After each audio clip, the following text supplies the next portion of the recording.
विचार किया कि राजकाज में हर क्षण कोई न कोई जब सेवा में बैठते तो राजा तो आप ये सलाह ये सब बंद कर देना चाहिए। जिस समय हम श्री जी की सेवा में है उस समय अन्य कोई वार्ता नहीं, अन्य कोई नहीं, बस उन्हीं के रूप गुण का चर्चा करते हुए। अगर हम सेवा में हैं तो उनका चर्चा का तात्पर्य पद गुनगुनाते, जिस समय की जो हम सेवा कर रहे हैं उस समय के पद गुनगुनाते हुए या उनकी रूप माधुरी में चित्त लगाए हुए सेवा में।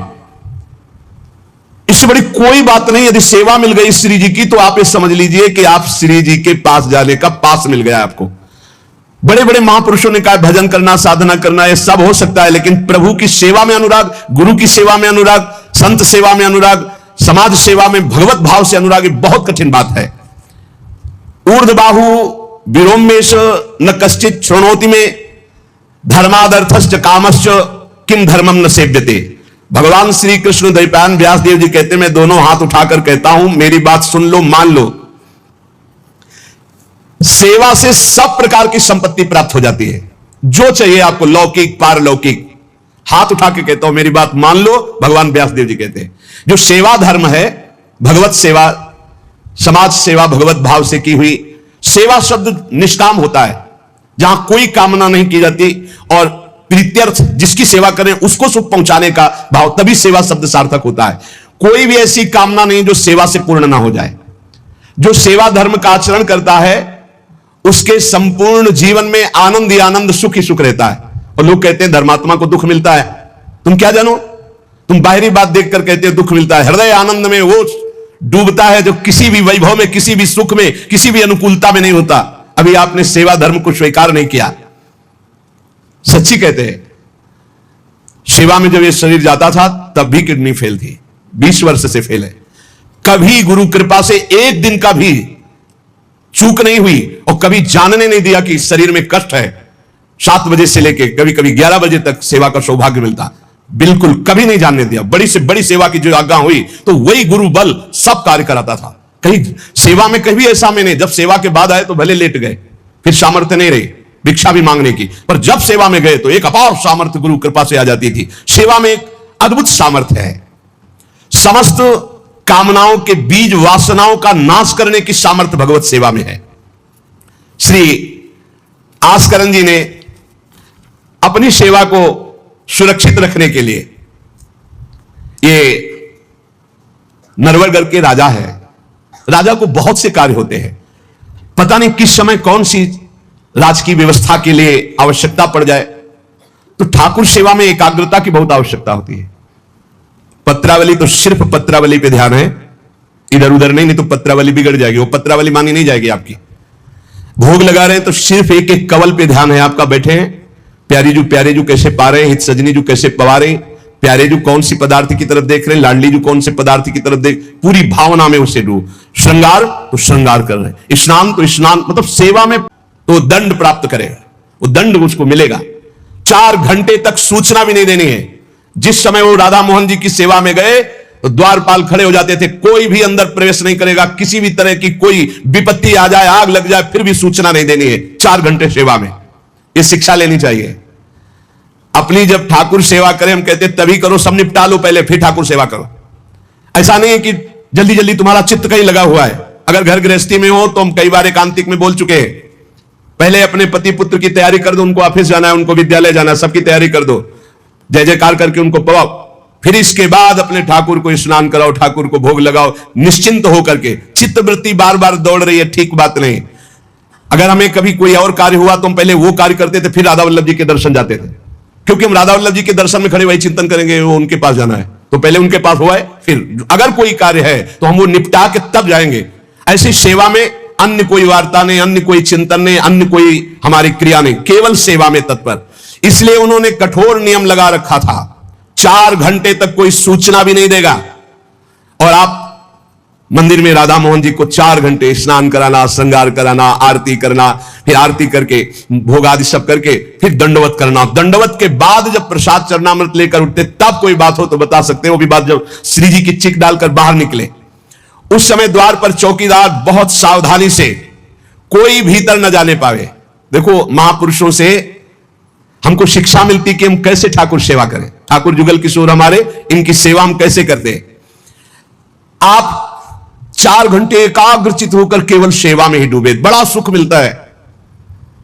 जब अपने श्री जी सौभाग्य दिए थे सेवा करने का, तो जैसा श्रृंगार करने के बाद जब दर्पण दिखाते थे तो रोना आता था। अपने प्रभु को श्रृंगारित देखकर जो हृदय में सुख मिलता है, रोम रोम आनंदित हो जाते थे। कभी कभी 2-2 बजे दोपहर तक बैठे फिर भिक्षा मांगने जाते थे। श्रृंगार करने के बाद पद सुनाओ उनको, फिर उनकी रूप माधुरी देखो। भक्तों के नेत्र अलग होते हैं तो प्रभु उनका रसास्वादन भी अलग ही करवाते हैं। एक बार क्या हुआ, आवश्यक कार्य से नरवरगढ़ में दिल्ली के बादशाह का आगमन हो गया। बादशाह जो सैकड़ों राजाओं के ऊपर होता था, अन्यथा पूरी सेना बलात् नगर को नष्ट कर देगी और जबरदस्ती आस्करन को बंदी बना लिया जाएगा।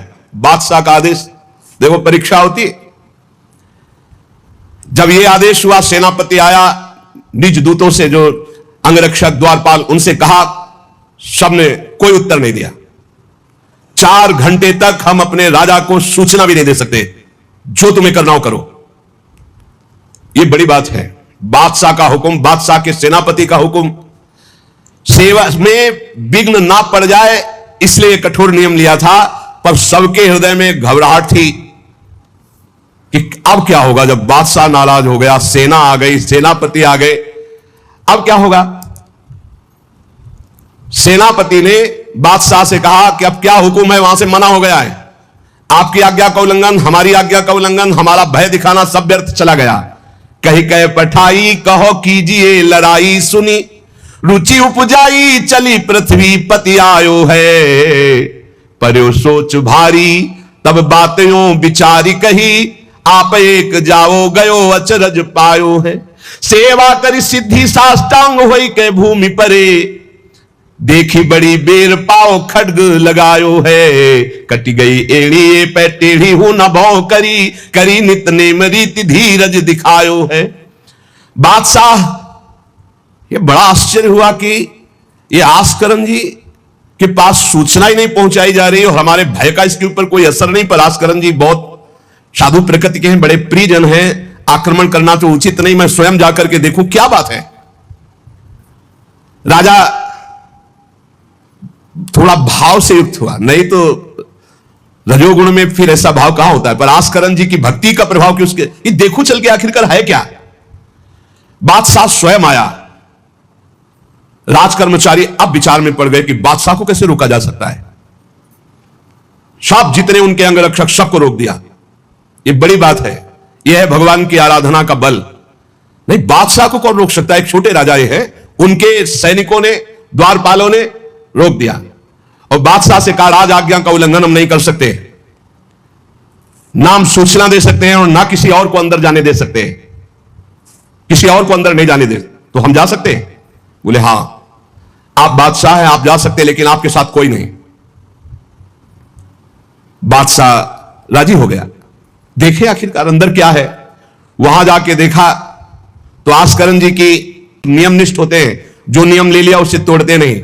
6 बजे आरती होती है, आप देख लो, 5 मिनट के अंतर की बात नहीं कह सकते, नहीं आपको ठीक समय से आरती मिलेगी।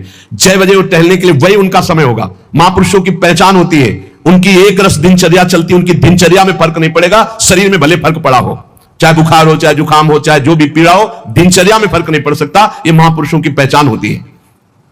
आस्करन जी साष्टांग लेट करके दंडवत कर रहे थे।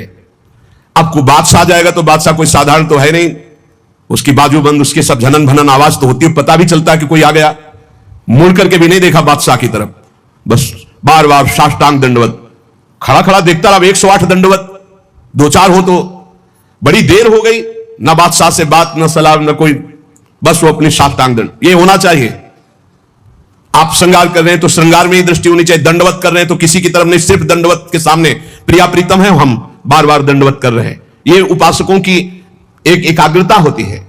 भला सोचो, बादशाह पास खड़ा है तो ऐसे लेटे लेटे भी तो देख सकते थे, बिल्कुल नहीं देखा। राजा को, बादशाह को बड़ा आवेश आया कि इतनी देर से मैं खड़ा हूं, पहले तो वहीं सब नाना करते रहे, इतनी देर से खड़ा हूं, ना कोई प्रणाम, ना नमस्कार, ना हमारी तरफ देख रहा है, क्या है। तलवार निकाली और साष्टांग दंडवत कर रहे थे तो मारा, एक पैर की एड़ी कट गई। एड़ी कट गई, खून बह रहा है। साष्टांग दंडवत, फिर खड़े, फिर साष्टांग दंडवत, फिर खड़े, फिर साष्टांग दंडवत, बिल्कुल नहीं देख रहे कि एड़ी कट गई। सोचो जरा, ये भक्त की निष्ठा है उपासना की। यहां तो अगर एक चींटी काटेगी तो थोड़ी देर लौट करके पहले देखेंगे क्या हो रहा है, फिर दंडवत। एड़ी कट गई लेकिन किसने काटा ना, ये बात देखी। एड़ी कटना कोई साधारण बात समझते हो? तलवार से पूरी एड़ी काट दी, कोई दुख नहीं, रक्तस्राव हो रहा है। अपने नियमानुसार कटी गई एड़ी, ए पे टेढ़ी हूं न भौं करी, ना तो आह निकला ना गुस्साई कि किसने ऐसा कर दिया। करी नित नेम रीति धीरज दिखा, धैर्य पूर्वक 108 दंडवत पूरी की। पूरा जब संपन्न कर लिया, इसके बाद पीछे हटे, चिक गिराई, क्योंकि समझ चुके थे कि ये तलवार चलाने की हमारे ऊपर हिम्मत केवल बादशाह की हो सकती, दूसरे की नहीं। कोई साधारण राजा नहीं, महाभागवत और महाबली है। इसलिए हमारे ठाकुर का सुखपूर्वक अपशयन हो। चिक डाली, उठ चिक डारी तब पाछे सो निहारी, कियो मुजरा बिचारी बादशाह तिरिझे है। हित की सच्चाई यह है नेकु ना कचाई होत, चर्चा चलाई भाव सुनी सुनी भीजे हैं।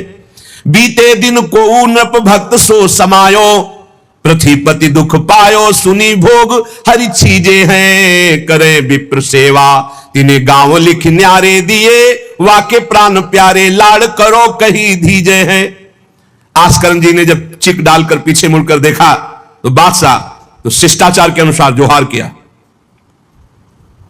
राजा की भगवत सेवा नियम निष्ठा ये देखकर बादशाह बहुत प्रसन्न हुआ और कहा मैंने बादशाह आया है साष्टांग दंडवत, कोई उसका आदर ना करना ये सब भारी अपराधों में आता है। नहीं, बादशाह आया और फिर दंडवत हो सके नहीं, पहले उससे बातचीत होगी बाद में दंडवत होगी। नहीं, अपनी निष्ठा के आगे नहीं। एड़ी काट दी गई फिर भी नहीं रुके। अब आस्करण जी सदैव अपनी भगवत निष्ठा भगवत सेवा में मगन रहते। राजा बहुत प्रसन्न होकर के कहा कि जिस कार्य के लिए हम आए थे अब उस कार्य की जरूरत नहीं है, और अपनी जेब से अपनी रुमाल निकालकर अपने हाथों से उनके चरणों की एड़ी में बांधा और कहा तुरंत चलिए राजवैद्य के द्वारा इसे, और आज से हमारी तरफ से आपके ठाकुर की सेवा सुख संविधान चलेंगे। हम विशेष विशेष प्रकार की आपकी ठाकुर सेवा में सहयोग करें। आस्करण जिले का भगवत कृपा है, सब भगवत कृपा है, सेवा यथार्थ रूप से चल रही है। नियम की सच्चाई और हृदय में कोई छल कपट नहीं, रोष नहीं, ये भगवान के भक्त में विशेष लक्षण होते हैं। भगवान के भक्त में छल कपट नहीं और अपराध करने वाले पर भी रोष नहीं। उमा संत कई यही बड़ाई, मंद करत जो करे भलाई। अगर सच्ची आराधना सच्चा प्रेम तो सबको बदलना पड़ेगा। बादशाह का भाव बदल गया, जो आवेश में था क्रोध में था। सच्चाई से अगर थोड़ी भी ठाकुर सेवा की जाए तो माया पर विजय प्राप्त की जा सकती है। साधो भाई भजन किया सोई जीता, जो सच्चाई से भजन किया सच्चाई से सेवा की वही इस माया पर विजय प्राप्त किया। एक बार राजा आस्करण जी के शरीर में बहुत जोर का बुखार आ गया, ऐसा बुखार कि ना उठने की हिम्मत न शरीर की शुद्धि, और नियम की निष्ठा थी ही। अब भारी कष्ट, एक तो शरीर उठने लायक नहीं, भारी बुखार, और दूसरा सेवा। अब वो इस बात की चिंतित थे कि सेवा कैसे होगी। तो ठाकुर जी ने स्वप्न में अपने किसी निजजन पंडा से कहा इनको किसी औषधि की जरूरत नहीं, मेरा चरणामृत पिला दो, स्वस्थ हो जाएंगे, सेवा में आ जाएंगे। वो गए और उनका ठाकुर जी ने स्वप्न में आकर के कहा है कि आप ठाकुर जी का चरणामृत पी लीजिए, आप स्वस्थ हो जाएंगे। वैसे तो चरणामृत रोज ही लेते थे, सेवा में जाने के पहले ठाकुर जी का चरणामृत जो पूर्व का था पिया, तत्काल सब खत्म हो सेवा में। बहुत बड़ी सामर्थ्य है निष्ठा में, बहुत बड़ी सामर्थ्य है ठाकुर जी के चरणामृत में। विश्वास करो, जो रोज चरणामृत पीता है अकाल मृत्यु नहीं हो सकती। अकाल मृत्यु हरणम सर्वव्याधि विनाशनम, कोई भी रोग परास्त नहीं कर सकता। आप रोज चरणामृत पिए। अरे भाई, आप अगर राधा नाम विराजमान के स्नान कराते तो रोज श्री लाडली लाल का चरणामृत है। रामे लाडली जो धामे लाल जो विराजमान है, प्रिया प्रीतम राधा नाम में विराजमान है। आप अगर सेवा नहीं विराजमान किए हुए हो तो विराजमान कर लो, जीवन काहे व्यर्थ करोगे। लेकिन जब तक सेवा ना विराजमान करो तो चले जाओ बिहारी जो राधा वल्लभ जो राधा रमन जो राधा दो, कहीं भी मांगो चरणामृत मिल जाएगा। और रोज उसी में जल मिला करके रोज एक ढक्कन, रोज चरणामृत ले। अकाल मृत्यु हरणम सर्वव्याधि विनाशनम श्री कृष्ण पादोदकम पीत्वा पुनर्जन्म न विद्यते। जो रोज चरणामृत पीता है उसका पुनर्जन्म नहीं होगा। बड़ा से बड़ा रोग आएगा लेकिन उसको पीड़ा नहीं पहुंचा पाएगा, अकाल मृत्यु नहीं होगी। तो स्वप्न में ठाकुर जी ने कहा चरणामृत दे दो, सब सामर्थ्य आ जाएगी।